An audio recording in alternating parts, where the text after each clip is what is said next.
What drives the Park Place ownership experience? You do.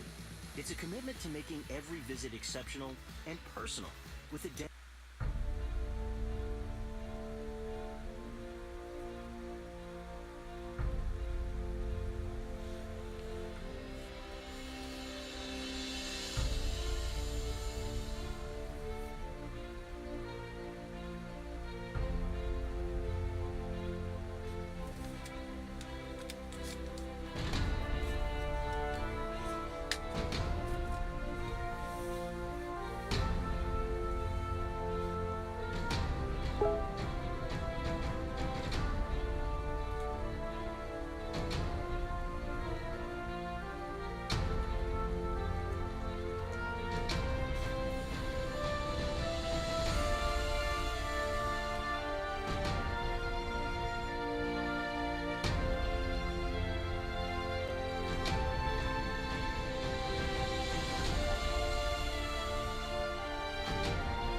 Well, good morning, happy Sunday.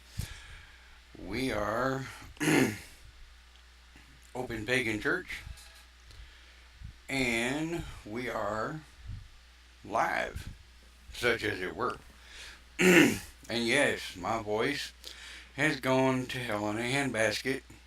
I'm hoping, I am hoping that I'm not coming down with the same crap that one of the guys have had at work.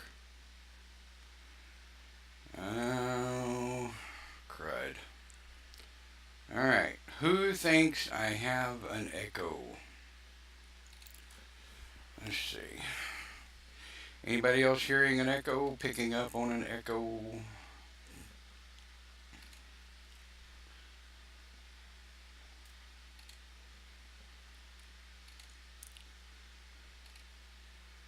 I know.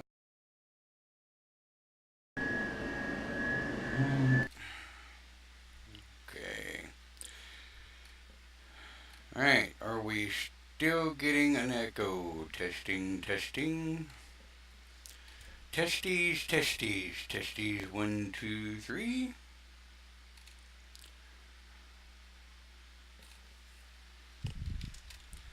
How about now? Am I still echoing?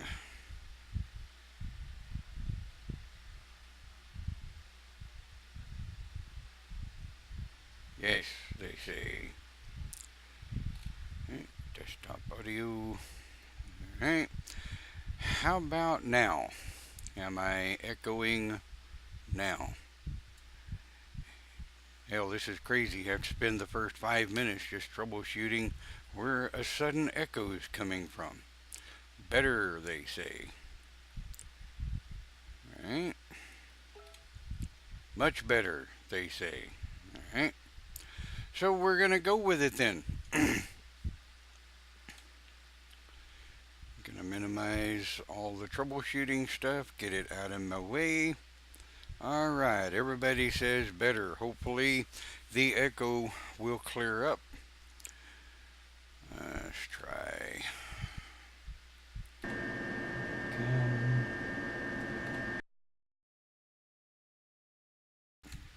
Alright. Hopefully that will fix the echo. Like I said, I spent 4 hours on the mower yesterday cutting grass that is taller than I am, quite frankly, and I used to be 6 foot. I shrunk. I'm 5'11". So, but anyway, the shit was taller than I am. Right up there with where we need to be talking about. Alright, so topic this morning, talk about life.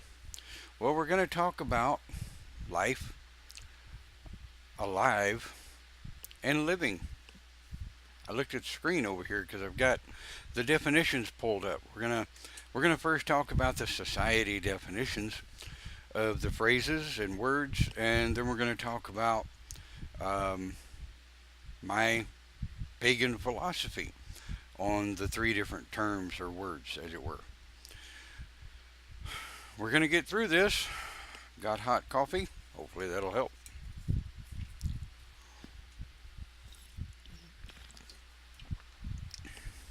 Yep.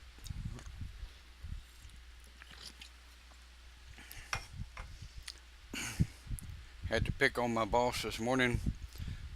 Sent him a text and I said, I think I've got the same crap Paul had. I may have to miss 14 days. I could just picture the look on his face like, so, nah. I think this is just from, sucking too much grass yesterday.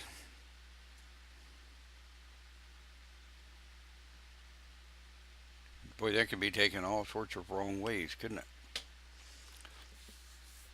So let's jump right off in it. Live here on Open Pagan Church, Sunday morning. Well.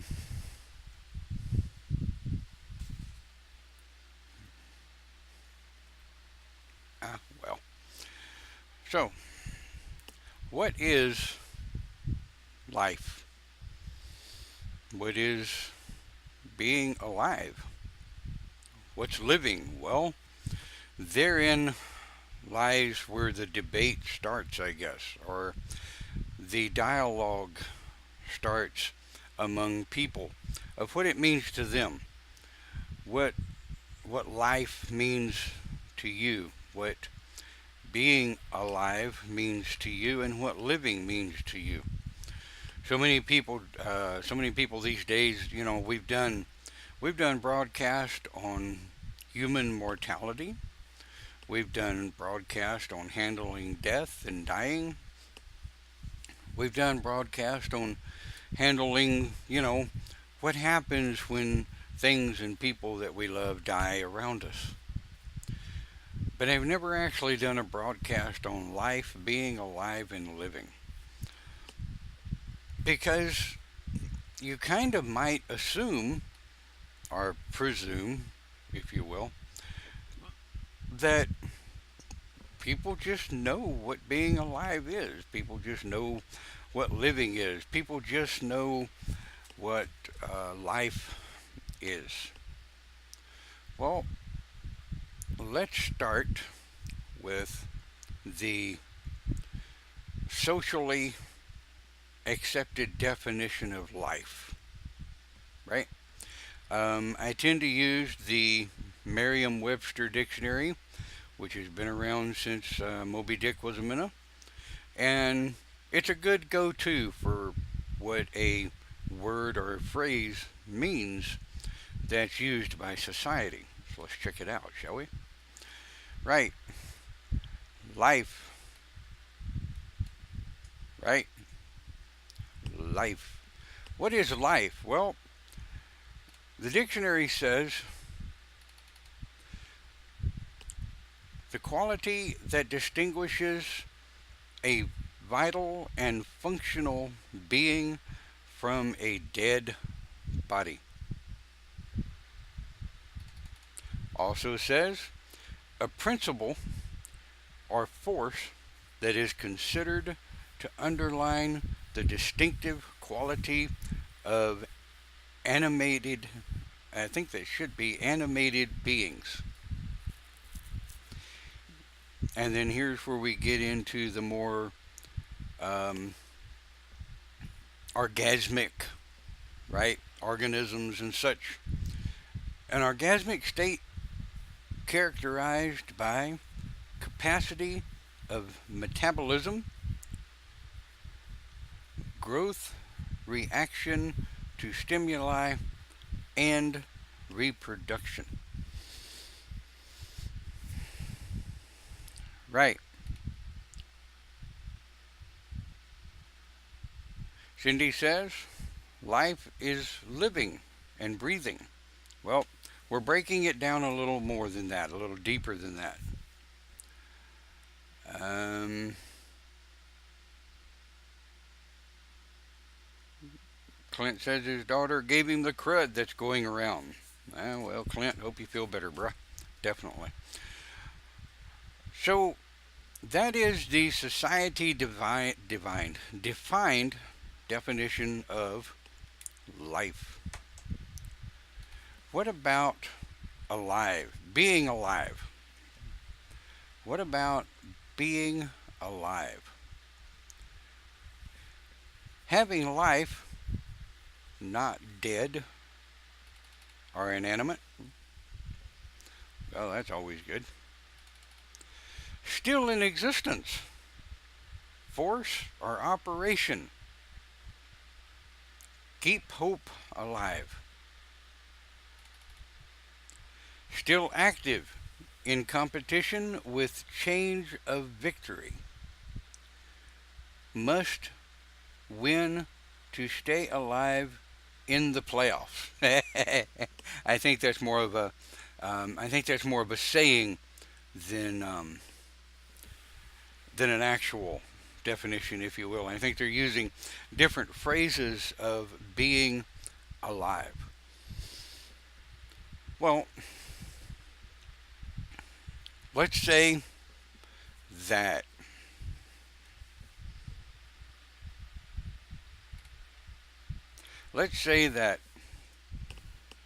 everything goes well in the womb.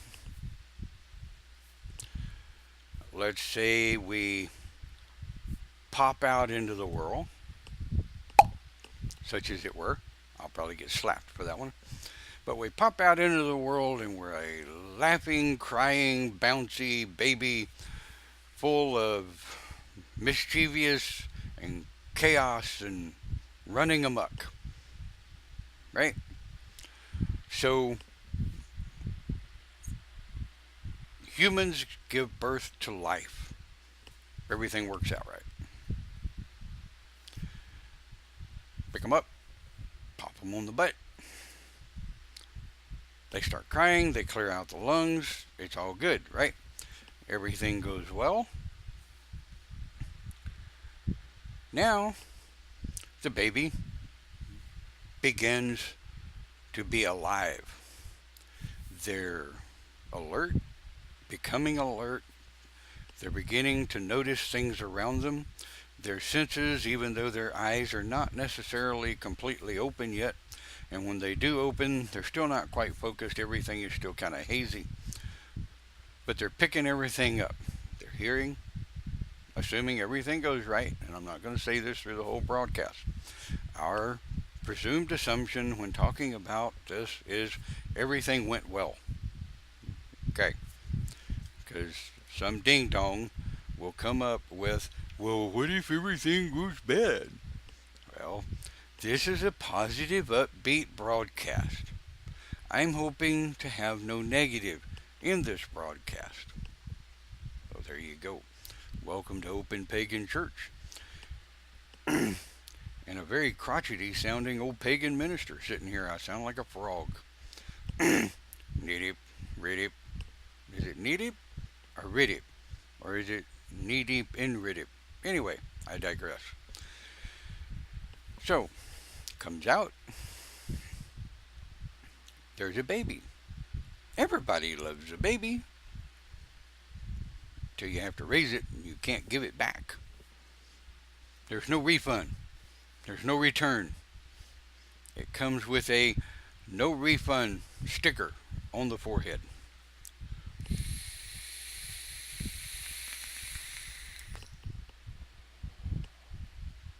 So now we're, baby is working on and has made alive. They're beginning to experience force of operation according to the definition. And my batteries are dying. Gotta hate it when your batteries die. So, what is being alive to you? To those of you watching us live on our broadcast, you're obviously alive to be able to watch the live broadcast. And to those of you that will watch the pre-recorded broadcast later, what is being alive to you? Don't get alive confused with life and living. We haven't covered living yet, but we're going to take a look at that here in a minute.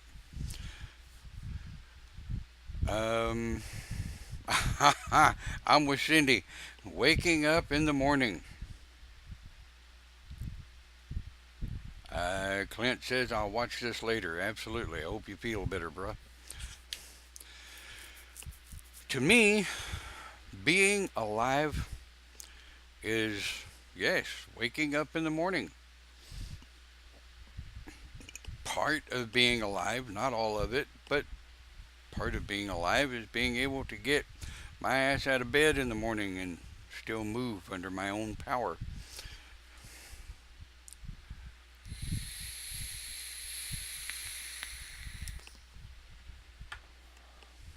So, with this, let's go to our next topic of discussion, living. Now here's where we get into the variable debationary philosophy of what people mean by living. How many times have we heard people say, I don't have a life? Well, you may not like the life you have, but you have one of some kind. What is the definition for living? Well, having life.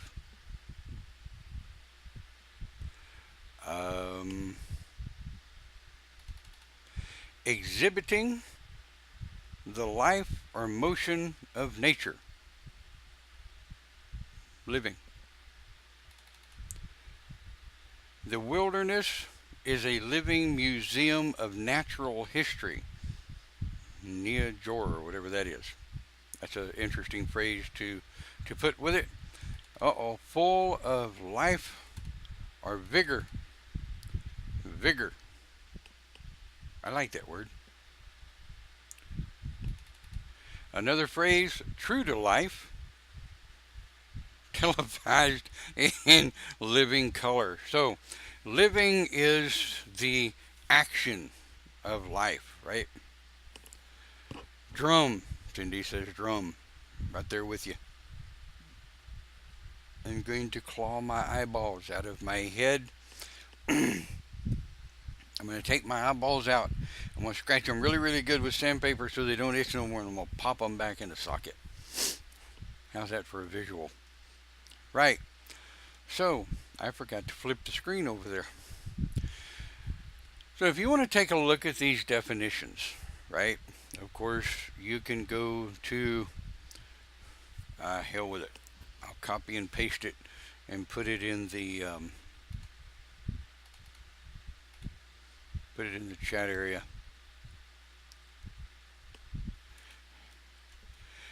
I use this a lot. I use that link a lot because when I am meditating, not medicating, on topics for either Open Pagan Church, Coffee with Pegasus, or Open or Live with the Shaman, counsel will pop a word into my head, and it'll come from way back deep. And it may be a word I've never heard of before, or I may be hearing it wrong, and I'll start Googling it. Gotta love Google. What the hell did we do before we had Google? We winged it. But then, before we had Google, we also didn't have live broadcast, so over the internet. There you go. All right. So when you're given a topic or a word and you don't quite understand it, because counsel delights in giving me topics or words I have never friggin' heard of before. It's like, here, let me Google that for you and see what the hell you're talking about. So let's talk about the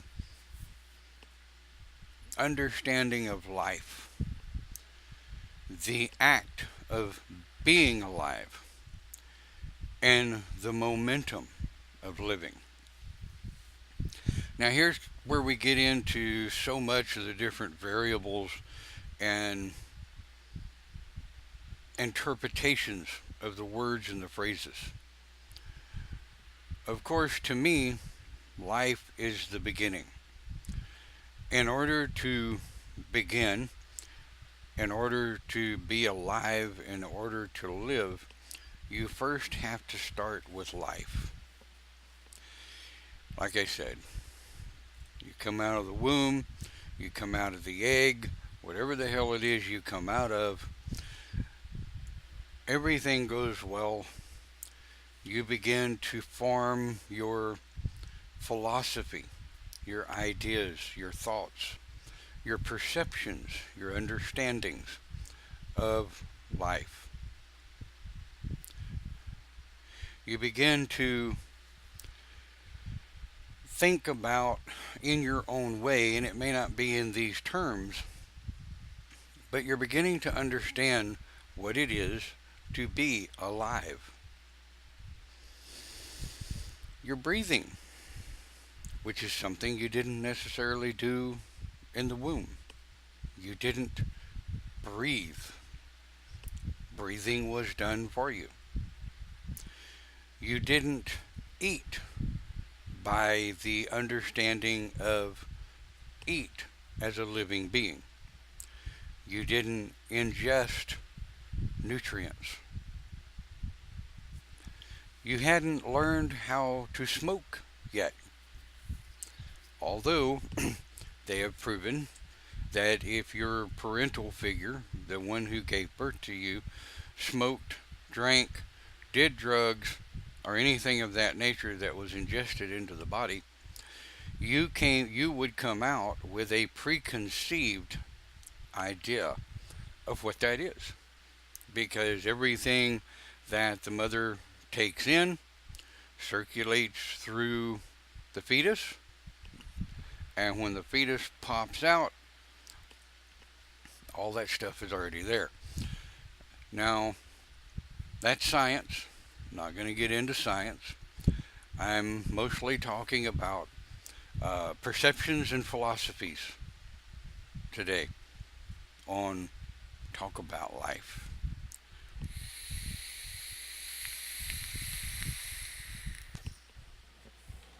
Cindy says some have screwed up ideas, but okay. Well, yeah, yeah. But what is screwed up? Screwed up to me and you might be perfectly natural ideology to someone else. You know, that's where we move into the perceptions of being alive. Now, again, assuming everything goes well in the childhood. And oh boy, this is where the whole pill bottle of screws. Sounds like a baby rattle. But anyway, we have a whole pill bottle of screws here, right? Each one of those screws are just minutely different from all the other screws. See if I can do this without dumping these some bitches everywhere. The box of toothpicks that, well, you really can't see. Just looks like a white blob. But anyway, the box of toothpicks. They're all toothpicks, and they all come essentially from the same mold, but they're all slightly different. And within this difference comes the perception of life, being alive, and living. However, when we look at childhood and we go through the stages of childhood talking about life, I've met people and I've known people growing up that kind of defied the scientific norm. Typically, the scientific norm is if you're raised in a cesspool of crap, and a cesspool of crap is all you've ever known, then ideologically, you're going to always be, always live, and continue to live in a cesspool of crap. The reality is, everyone has the ability to fight past that cesspool of crap. And abuse is the same way. Science says the abused will become abusers. Well, the possibility is there, yes. The possibility is there to become an abuser. I've seen abuse firsthand. I've witnessed it. I have felt it. I made the decision very early on in life to break the mold, to break the momentum of abuse.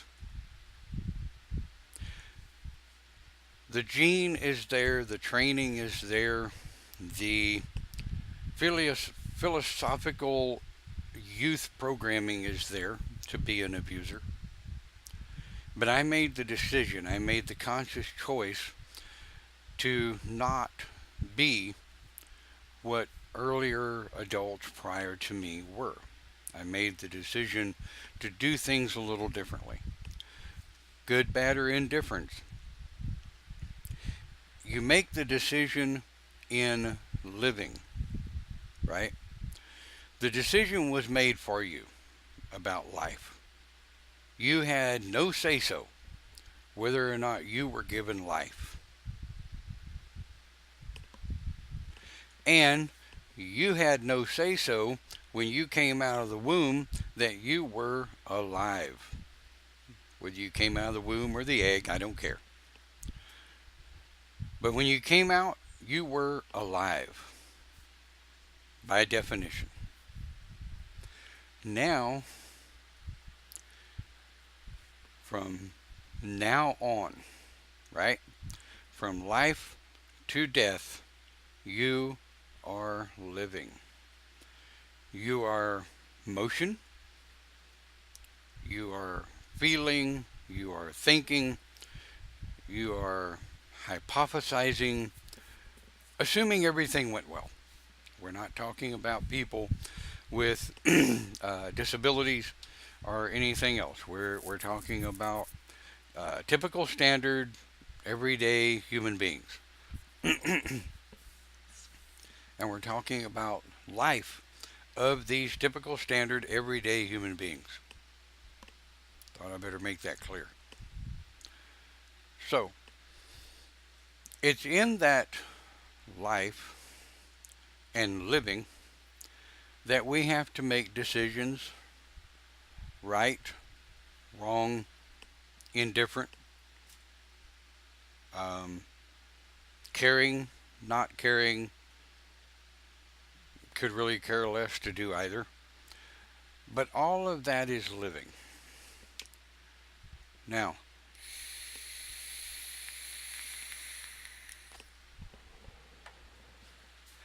you can take 1,000 people, okay? 1,000 people, mixture of different races, different religions, different philosophical backgrounds, different ideologies, different philosophies, belief systems, and the whole bit. And if you put them all together, in the beginning, you're going to have a rather uncomfortable situation because you have 1,000 different people. And these 1,000 different people are from 1,000 different ideological, philosophical, race, religion, whatever. They're all different. Now take them and put them in a room not big enough so that they can all scurry off and hide. There's no place to hide, right? But put them all in a room and give them 24 hours in this room. Usually for the first couple of hours, everybody's like, blah, blah, blah, blah, blah, blah, blah, blah, blah, blah, blah. Everybody's trying to prove their point. Everybody's trying to prove that where they're from is real, it's natural, it's right. Well, it is for you.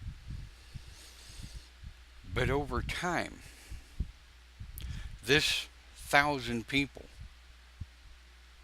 men, women, transsexuals, gay, straight, bisexual, they're all different in every way imaginable, right? Eventually, in a relatively short period of time, these people, because they're human and they're social creatures at the DNA level, they're going to begin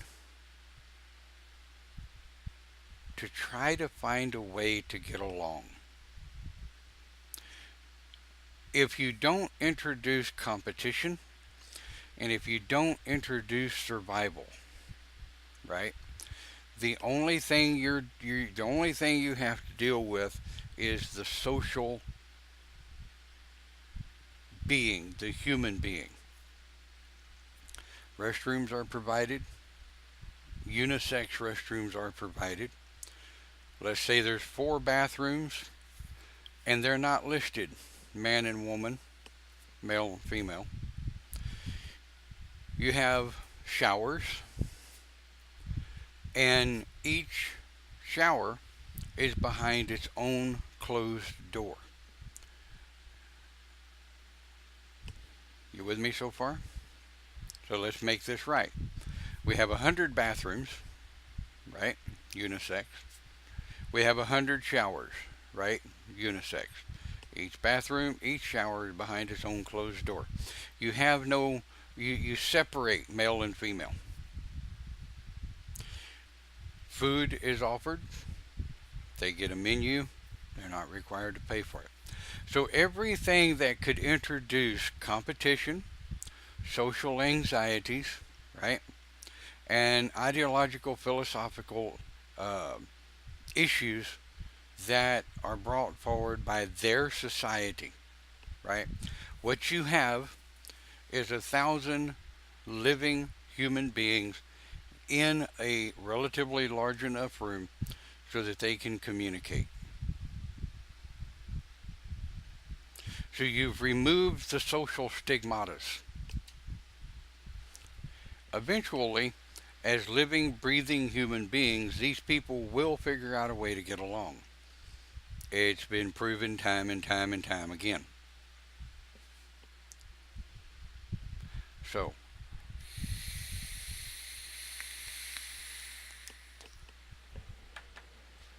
now we're discussing the journey of life, like Cindy says. You know, uh, life can be interesting and a challenging journey, and you're gonna get people are gonna get sick. They're gonna hit road bumps. They're gonna have problems, and they're gonna have issues. But that's not really what I'm talking about here today. What I'm trying to get across is that once you've been introduced to life, you were born, you were given life. Once you experience being alive, you come out, you take that breath, you start receiving nourishment, you start building and listening to and seeing, if possible, the things that are going on around you, and your brain is processing all of this data, and it is beginning to form who you are. Maybe not who you will be, okay? Because we all know that experiences in life, experiences in living, will eventually make us who we have become later on. We still have that choice. We still have that choice to become whatever essentially we set our minds to. I tell my daughter all the time, you can be anything that you set your mind to be. All of that's a part of living. All of that is a part of essentially being alive. It's all a part of living for sure. It's how you interpret the world around you. It's how you interpret what's going on around you.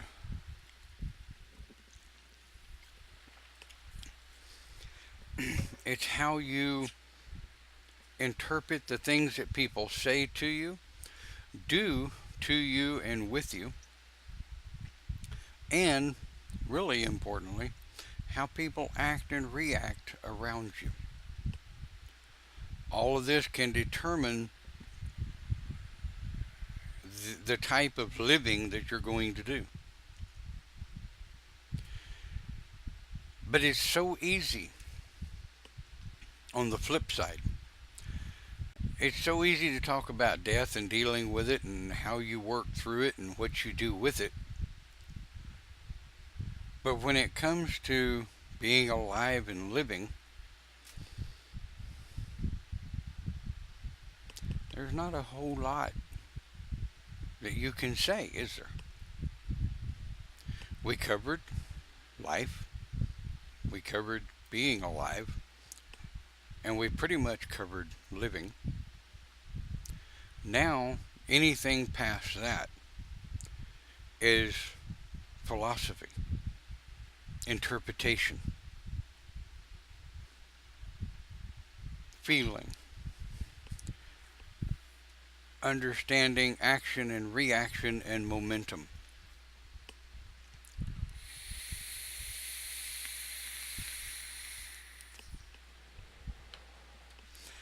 Anything past that, we get into the dialogue. I don't really actually want to call it a debate, but we get into a dialogue of dealing with the differences and philosophies of where we're going, what we're going to do. And I watched a video the other day on um, TED, the TED videos, and I bookmarked it, and I want to try to find it. See if I can log in and get to my favorite videos here.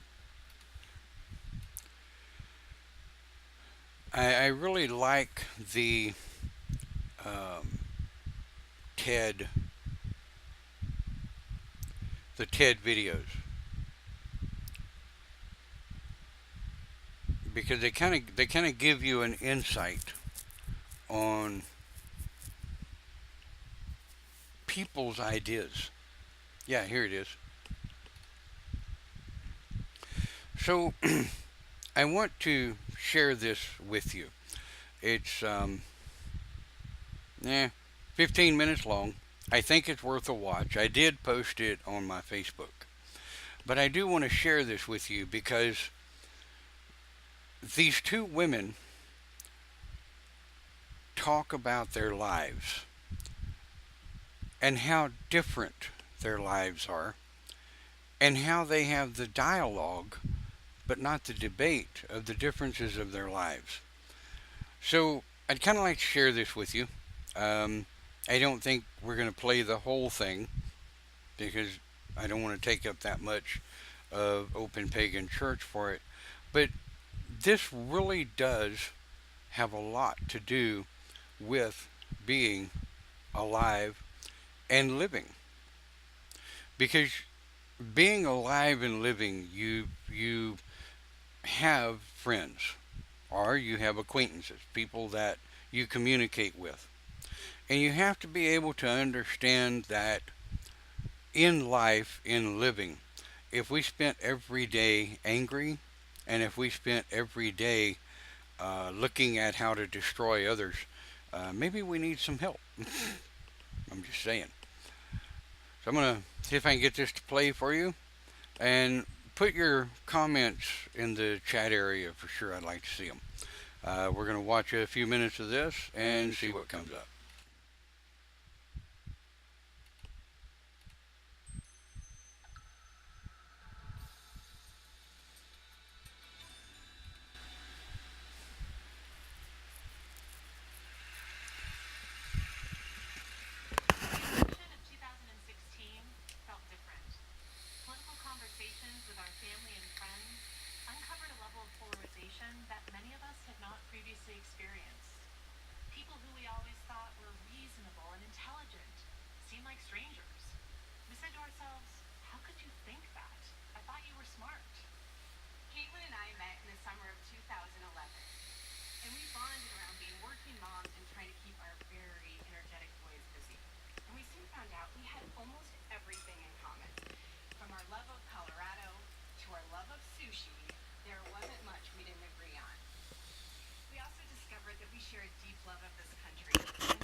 conversations grew more serious and really became a core of our friendship. And somewhere along the line, we decided we didn't want to have any topic be off limits for discussion, even if those topics pushed us way outside of our friendship comfort zone. And for most of us, political conversations are a zero-sum game. There's a winner and there's a loser. We go for the attack, we spot a weakness in someone's argument. And here's the important part. We tend to take every comment or opinion that's expressed as a personal affront to our own values and beliefs. But what if we change the way we think about these conversations? What if, in these heated moments, we chose dialogue over debate? When we engage in dialogue, we flip the script. We replace our ego and our desire to win with curiosity, empathy, and a desire to learn. Instead of coming from a place of judgment, we're genuinely interested in the other person's experiences, their values, and their concerns. You make it sound so simple, Lauren. But getting to that place of true dialogue is hard, especially when we're talking about politics. It is so easy to get emotionally fired up about issues that we're passionate about. And we can let our ego get in the way of truly hearing the other person's perspective. And in this crazy political climate we're in right now, unfortunately, we're seeing an extreme result of those heated political conversations to the point where people are willing to walk away from their relationships. In fact, Rasmussen released a poll earlier this year that said 40% of people reported that the 2016 election negatively impacted their personal relationship. And the Journal of Cognitive Neuroscience tells us that people tend to feel their way to their beliefs rather than using reasoning. And that when reason and emotion collide, it's emotion that invariably wins. So no wonder it's hard to talk about these issues. And look, we're just two regular friends who happen to think very differently about politics and the role the government should play in our lives. And I know we were all taught not to talk about politics because it's not polite, but we need to be able to talk about it because it's important to us and it's a part of who we are. We have chosen to avoid political debate and instead engage in dialogue. Okay, so let's hang on. All right, get rid of that echo. All right, so let's think about this for a minute. Like I said, I just wanted to play a short clip of this, right? Because it has to do with living and it has to do with life.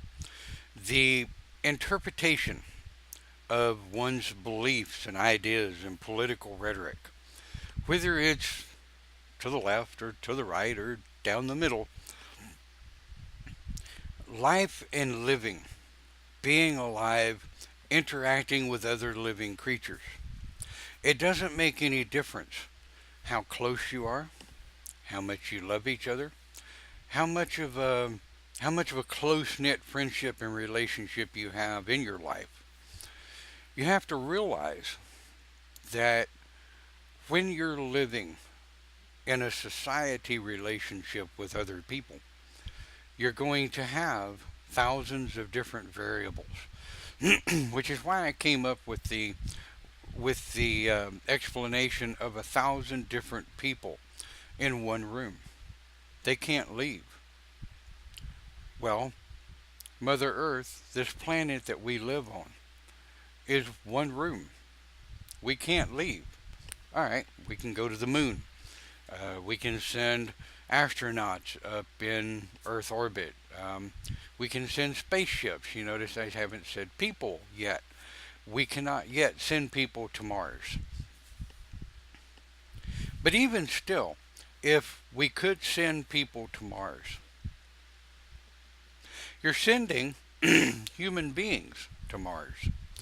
You're sending the very same exact social structure, social philosophy, lifestyles, living styles, living ideas compacted into a sardine can and whisking them off into space. So you're sending essentially the same things that we have already on planet Earth to another planet. So we're simply expanding on our wonderful philosophy of chaos. The two ladies talk about engaging in dialogue, not debate.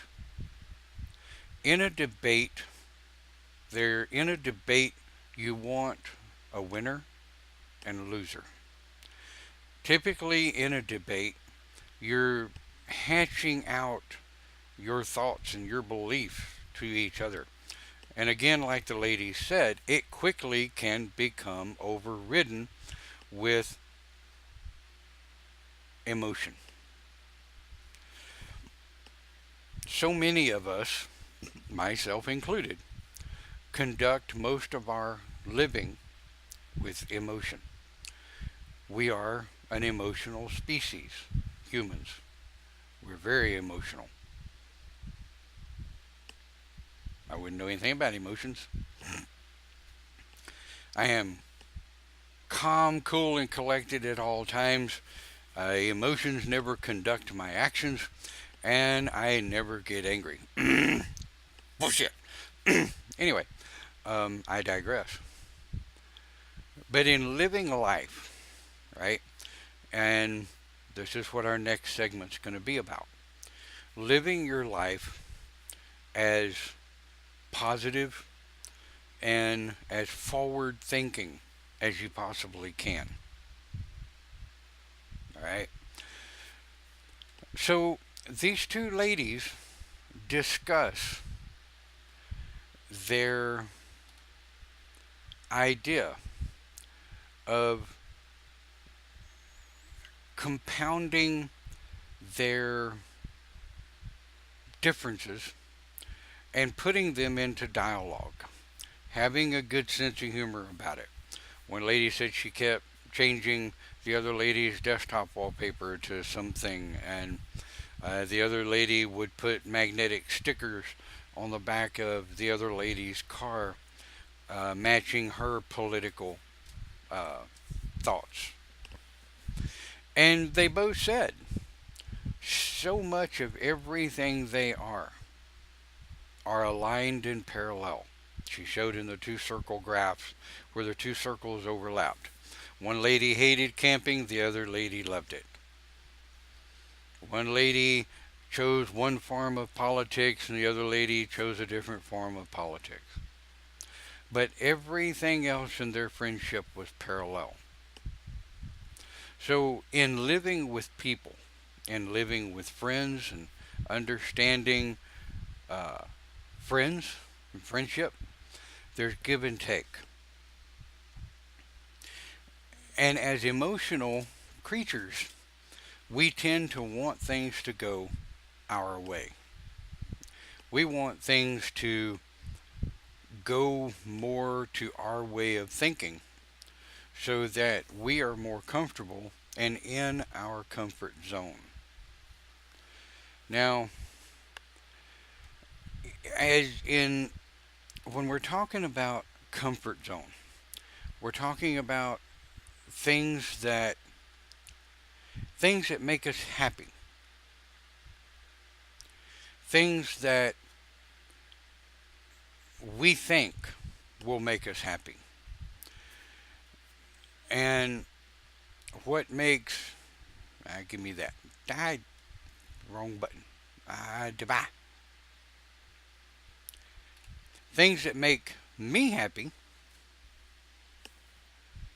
will probably very most certain not make some others happy.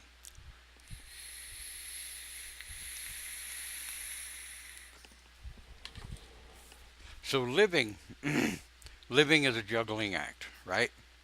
You're juggling responsibilities, you're juggling beliefs, you're juggling philosophies and ideas, you're juggling happiness. Um, if you're in a relationship or a family environment, now you're juggling the give and take of what makes other people happy in your household, what makes you happy. Very seldom are they an exact match, but it's all a part of living. It's all a part of becoming comfortable with life. And I think the biggest problem with life is we think we don't have choices. Now, I will say this because I know the rebut that I'm going to get from a lot of people. I don't have a choice in life. Yeah, you do. You may not like the choices. You may not like the outcome of some of the choices. So you might choose the lesser of the evils, if you will, of those choices. But you have choices. You have choices to stay in the environment you're in or get out.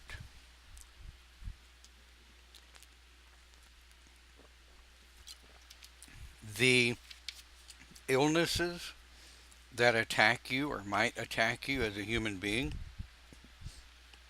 you really didn't have a choice of the ailment because people get sick.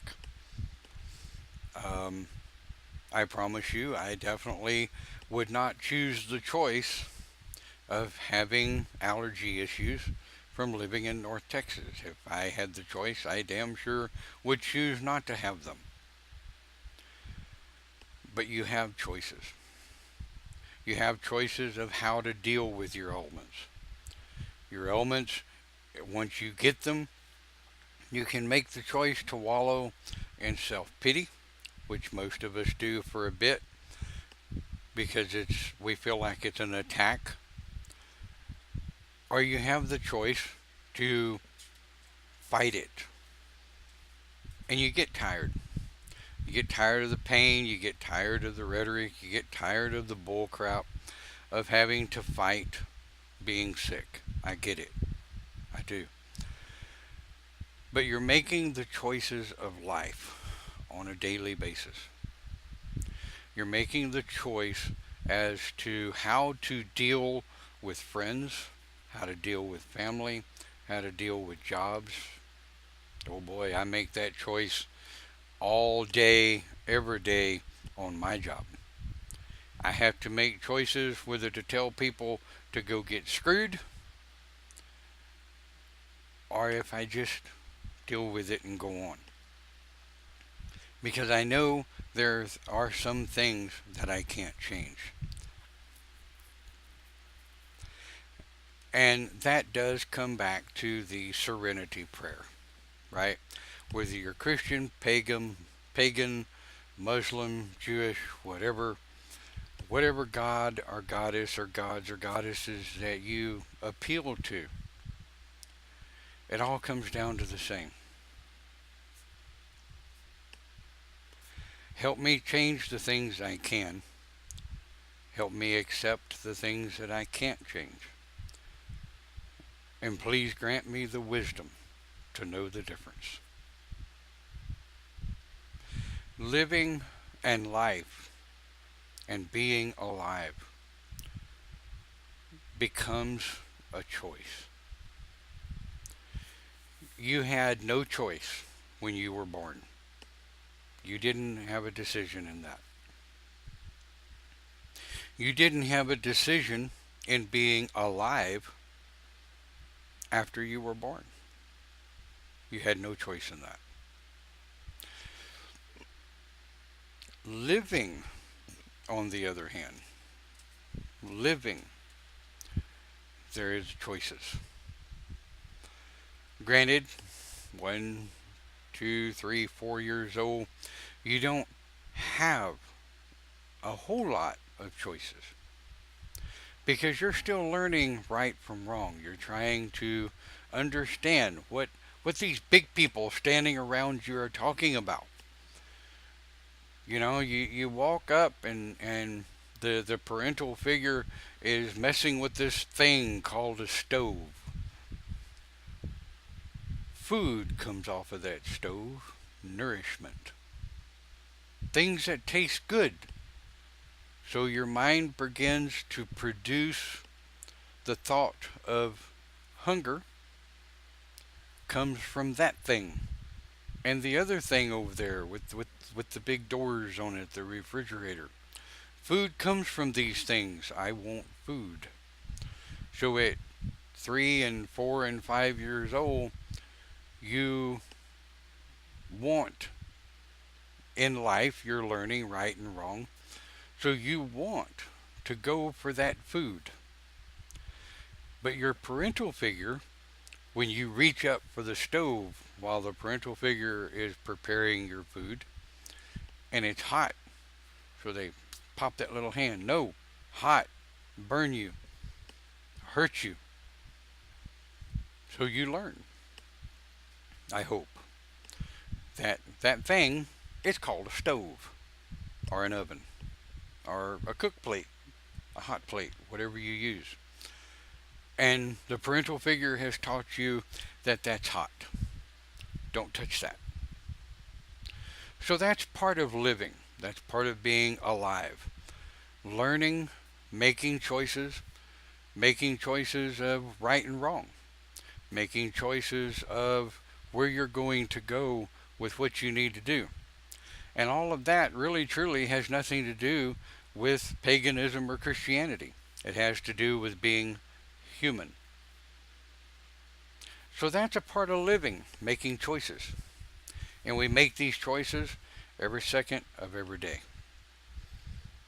Hence, granting me the wisdom to know the difference between the things I can change and the things I cannot.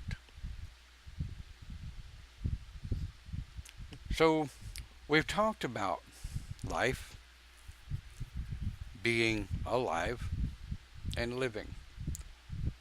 Living is about choices. Making those choices, right, wrong, or indifferent, it is what it is. We have to make those choices according to what our past training and our own thought processes are capable of making. So with that, we're 28 minutes past the hour on a Sunday morning. I'm going to give you back the rest of your Sunday. And I did want to tell you, by the way, Coffee with Pegasus over on UnitedPaganRadio.net has been temporarily put on hold due to scheduling issues and scheduling difficulties over on the radio station. I would still like for people to go over and listen to the music, listen to the programs that they have over there. I love United Pagan Radio. I love what they stand for, and I love the fact that they're there. I still listen to them, and once the schedules get settled where they are, Coffee with Pegasus will be right back out there. Thank you for listening to and are watching Open Pagan Church. Have a great week. Thank you very much, and we'll see you next week right here.